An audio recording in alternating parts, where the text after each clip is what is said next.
మార్వాడీలకి big shock.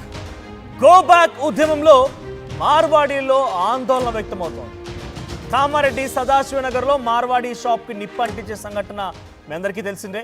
అయితే కొత్తగా మార్వాడీ షాపులు ఎవరు పెట్టినా ఇటువంటి ఉదంతమే జరుగుతుంది అనే రకంగా కొంతమంది ఉద్యమకారులు హెచ్చరికలు జారీ చేస్తున్నారు. డైరెక్ట్గా తగలబెడతామని చెప్పి హెచ్చరిస్తున్నారు కూడా. కొత్తగా షాప్ ఎవరు పెట్టాలన్నా కూడా ఇప్పుడు ఆలోచించాల్సిందే ఈ వ్యాఖ్యలతో అన్న చందంగా మారిపోయింది. కొత్తగా మార్వాడి షాపులు పెట్టడానికి కూడా జంకుతూ ఉన్నారు. అట్ ద సేమ్ టైం చాలా రోజులుగా మనం ఈ డిస్కషన్స్ చేస్తూ ఉన్నాము. మరీ ముఖ్యంగా చాలామంది చాలా విశ్లేషకులు కూడా మాట్లాడుతూ ఉన్నారు.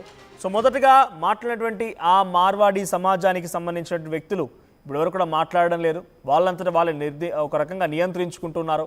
పెద్దగా రెస్పాండ్ అవ్వడం లేదు. మేము మా అంతటా మేము నియంత్రించుకుంటామన్న రకంగా వారంతా ఒక డిసిషన్కి వచ్చినట్టు తెలుస్తోంది.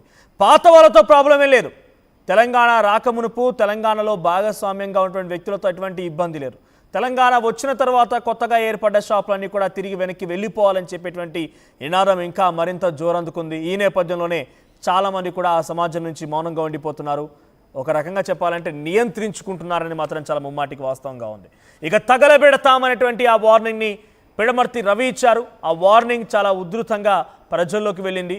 తెలంగాణలో ఉద్రిక్తత పరిస్థితులకు దారితీసింది. కొత్తగా షాపులు పెట్టకూడదనే నియంత్రణని వాళ్ళు కూడా పాటించే అవకాశం కనబడుతోంది. కల్తీ మాల్, ట్యాక్స్లు ఎగ్గొట్టుతారు. ఇలాంటి ఆరోపణలపైన ప్రజల నుంచి వస్తున్న డిమాండ్లని కానివ్వండి, తెలంగాణలో కొంతమంది వ్యతిరేకులు లేకపోతే కొంతమంది ఎవరైతే ఉద్యమాలు చేస్తున్నారో పృథ్వీరాజ్, తెలంగాణ శ్యామ్, ఇంకా చాలామంది వ్యక్తుల నేపథ్యంలో వీరందరి నినాదాలు ప్రభుత్వం వరకు చేరాయి. ప్రభుత్వం కూడా ఆయా షాపులపై నిఘా పెట్టింది. మాట్లాడదాం ఈ అంశానికి సంబంధించి. నేను మీ మనోజ్, నాతో పాటుగా రాజ్ బోడా ఉన్నారు లైవ్లో. At the same time Praveen Naragoni కూడా లైవ్లో జాయిన్ అయ్యారు. సో ముందుగా రాజ్ బోడా గారితో స్టార్ట్ చేస్తాను. రాజ్ బోడా గారు, తెలంగాణలో కొత్తగా షాపులు పెడితే తగలబెడతాం ఈ నినాదంతో తెలంగాణ బచావ్ మూవ్మెంట్ స్టార్ట్ చేసింది. సో ఇప్పుడు కొత్త షాపుల సంగతి అటుంచితే పాత షాపుల్లో కూడా కొంత ఆందోళన వ్యక్తమవుతోంది. గతంలో మాతో పాటుగా సమ్మిళితమైపోయి ఇక్కడే వ్యాపారాలు స్టార్ట్ చేసి ఇక్కడే ఉన్న వారితో ఎటువంటి ఇబ్బంది లేదు.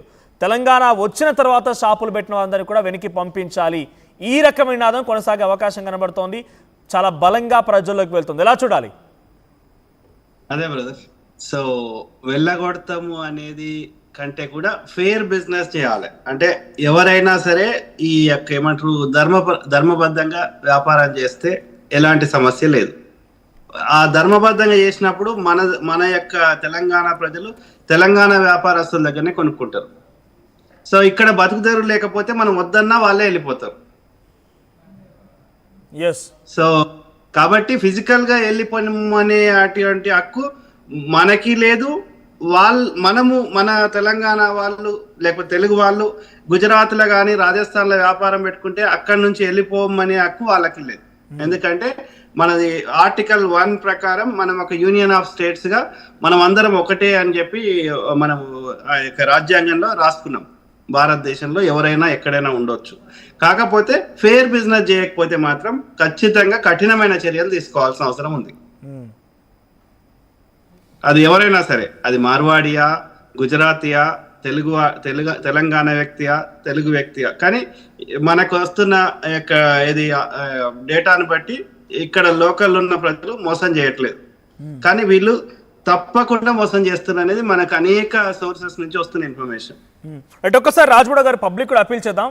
సో మీరు కూడా పార్టిసిపేట్ చేయొచ్చు. మీకున్నటువంటి అభిప్రాయాల్ని మీరు మార్వాడీలు ఉండడానికి సహకరిస్తారా లేకుంటే సమర్థించారా? ఎటువంటి డిస్కషన్ జరుగుతోంది గ్రౌండ్ లెవెల్లో, పల్స్ ఏంటి? మీరు కూడా మాతో పాటు పార్టిసిపేట్ చేయొచ్చు. కింద కనబడుతున్నటువంటి ఆ నెంబర్స్కి మీరు కూడా కాల్ చేయండి. మీరుతో పాటు నేను కూడా మాట్లాడతాను. ఒకసారి ప్రవీణ్ నారగాన్ గారితో మాట్లాడతాను నేను. ప్రవీణ్ గారు, సో ఏంటి మార్వాడీ గో బ్యాక్ అనే ఉద్యమానికి ఏ రకంగా మద్దతు వచ్చిందంటారు? లేకుంటే మార్వాడీ గో బ్యాక్ ఉద్యమాన్ని మీరు సమర్థిస్తున్నారా? ఈ మార్వాడీ గో బ్యాక్ అనేది కరెక్టే అంటారా? నేనేమంటున్నాను సార్, కేంద్ర రాష్ట్ర ప్రభుత్వాలు ఈ ఉద్యమం నడుస్తున్నా కూడా ఏం చేస్తున్నాయి అనేది అర్థం కావట్లేదు. ఇప్పటికి కూడా 2+2 డూప్లికేట్ మాల్ త్రూ బజార్కు వస్తుంది. 2 లోడ్లు మంచి మాల్ అయితే, క్వాలిటీ మాల్ అయితే 2 లోడ్లు డూప్లికేట్ మాల్ వస్తుంది. ఏది ఎలక్ట్రికల్ ఐటమ్స్. అట్లాగే ఇప్పటికీ 90% జిఎస్టీ కొట్టినటువంటి మాలు మన రాష్ట్రంలోకి వస్తుంది. అట్లాగే ఇప్పటికీ కల్తీ సరుకులు వాళ్ళు అమ్ముతున్నారు. గంధం కల్తీ, దేవుడికి పెట్టే గంధం కల్తీ, కుంకుమ కల్తీ, అనేక రకాల వస్తువులు వాళ్ళు కల్తీ చేసి ఈ తెలంగాణ ప్రజలకు అంటకడుతున్నారు. దాన్ని మేము వ్యతిరేకిస్తున్నాం. రైట్, అట్లాగే స్వయంగా వాళ్ళే కల్తీ చేస్తున్నారు అంటున్నారా? ఎవరు కల్తీ చేయట్లేదా? ఓన్లీ కేవలం వాళ్ళే మాత్రమే కల్తీ చేస్తున్నారా? 100% మార్వాడీసే అండి కల్తీకి ముఖ్య కారణం. ఇవాళ ఒరిజినల్ కుంకుమ దొరకట్లేదు, ఒరిజినల్ గంధం దొరకట్లేదు. దేవుడికి పూసేటటువంటి అయ్యగారుల చేతులు కూడా చర్మ వ్యాధులకు గురవుతున్నటువంటి సందర్భాలు ఉన్నాయి. ఏ అయ్యగారిని చెప్పినా కూడా మరి వాళ్ళు చెప్తారు మనకు విషయం. అంటే ఇట్లాంటి కల్తీ సరుకు అమ్మటము మరి హిందూ ధర్మమా, లేకపోతే ఈ జిఎస్టీ కొట్టడం హిందూ ధర్మమా, లేక నాణ్యత లేని సరుకు అమ్మటం హిందూ ధర్మమా? తెలంగాణ కుల వృత్తులను నాశనం చేసి ధ్వంసం చేసి మొత్తం వాళ్ళే వ్యాపారాలు చేయటం అనేది హిందూ ధర్మమా? అసలు ఎందుకు మతానికి ఈ ఉద్యమానికి ఎందుకు అంటగడుతున్నారు? మతం ఎందుకు ఈ ఉద్యమంలోకి వస్తుంది? ఇది మతానికి సంబంధం లేదు. ఇక్కడ జీవనోపాధి కోల్పోయినటువంటి వ్యక్తులు, ఆ కులాలకు సంబంధించినటువంటి వాళ్ళు ఖచ్చితంగా తిరుగుబాటు చేస్తారు, చేయాలి కూడా. ఇంకా ఈ ఉద్యమం అనేది ఇంకా విస్తృతం కావాలి, పల్లె పల్లెకు పాకాలి.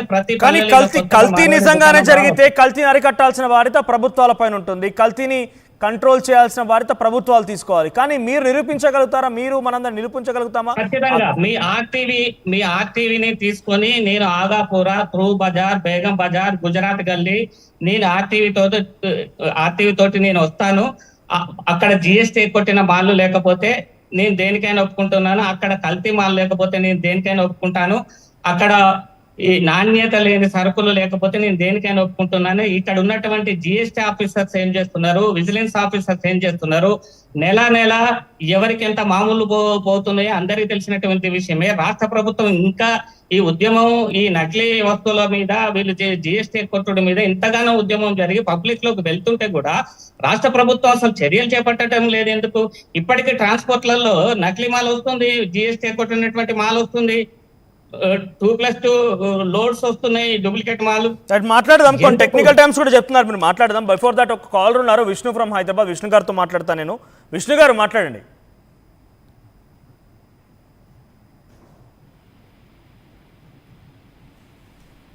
సార్ నమస్తే, good morning. Right, good morning అండి. విష్ణు గారు మాట్లాడండి.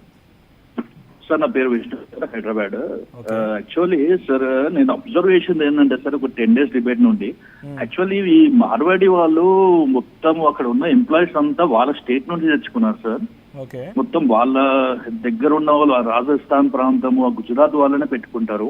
నేను అబ్జర్వేషన్ ఏంటంటే సార్, ఒక 2-3 పాన్ బ్రోకర్స్ షాప్స్ దగ్గర వాచ్మెన్ ని మన తెలంగాణ వాళ్ళని పెట్టుకున్నారు సార్. అదేంటో నాకు అర్థం అవ్వట్లేదు. వాళ్ళు లోపల పెట్టుకోవచ్చు కదా సార్ అక్కడ తెలంగాణ వాళ్ళని, కానీ వాళ్ళ పెట్టుకోకుండా వాచ్మెన్ తెలంగాణ వాళ్ళని పెట్టుకున్నారు సార్.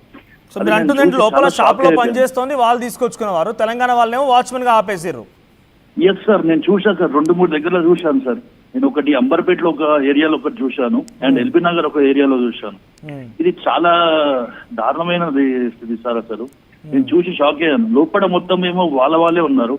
ఒక దగ్గర అది ఒక జ్యువెలరీ షాప్ అండి. ఒక 10 to 12 members వరకు మొత్తం వాళ్ళే అండి, మొత్తం మార్వాడి వాళ్ళే అండి. కానీ బయట పనిచేసే అతనేమో తెలంగాణ వాళ్ళు, ఆ వాచ్మెన్ గా మాత్రం తెలంగాణ అతను పెట్టుకుంటే వాళ్ళకి రక్షణ ఉండాల్సింది తెలంగాణ వాళ్ళండి.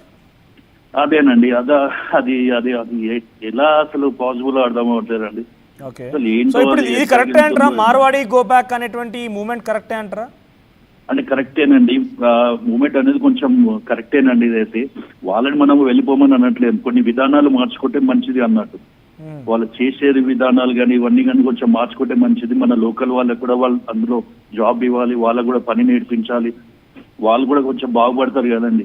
లోకల్ తెలంగాణ వాళ్ళు కూడా అందరు బాగుపడతారు కదండి. వాళ్ళకు కూడా రీసెంట్ గా ఇప్పుడు వినాయక చవితి పండుగ జరిగింది 2 రోజుల క్రితం. వినాయక చవితి ఉత్సవాలు జరుగుతూ ఉన్నాయి. ఈ ఉత్సవాల్లో కూడా కొంతమంది ఎవరైతే మూవ్మెంట్ ని స్టార్ట్ చేసిన వాళ్ళు ఉన్నారో వాళ్ళ షాపుల్లో కొనుగోలు చేయకండి, వాళ్ళ షాపుల్లో కొనకండి, ఈ రకమైనటువంటి కొన్ని స్లోగన్స్ తో ముందుకు వెళ్ళారు. సో ఆ ఇంపాక్ట్ ఏమైనా కనిపించిందా గ్రౌండ్ లో? మీరు కొనుగోలు చేశారా? యాక్చువల్లీ నేను కూడా మొన్న వినాయక చవితికి కొంచెం అడ్డు తీసుకుందామని బయటికి వెళ్ళానండి. ఎక్కడ చూసా మార్వాడి షాప్ అండి, ఎక్కడ చూసా ఈ బాలాజీ స్వీట్ షాప్ ఇవే ఉంటాయండి. నేను కూడా ఒక వెనకాడ చేశాను, తీసుకోలేదు.